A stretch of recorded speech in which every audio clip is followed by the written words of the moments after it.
মাছের খাবার রুচি ঠিক আছে কিনা এটা আসলে যাচাই করার জন্য খাবারটা একদিন পর দিছি। কারণ গতকালকে আমি অ্যামোনিয়াটা নিধন করার জন্য একটা খাবার ট্যাঙ্কে দিয়েছিলাম, এই জন্য 24 ঘন্টা খাবার বন্ধ রাখছি। তো আজকে খাবার দিছি, আলহামদুলিল্লাহ অনেকটাই ভালো মাছের খাবার রুচি আছে, সেক্ষেত্রে কোনো প্রবলেম নেই।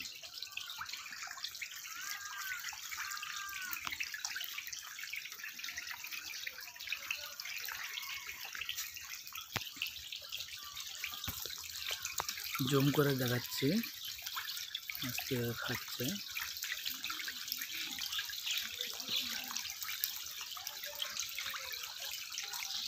পুরো ট্যাঙ্কি সিটে দিচ্ছি খাবার।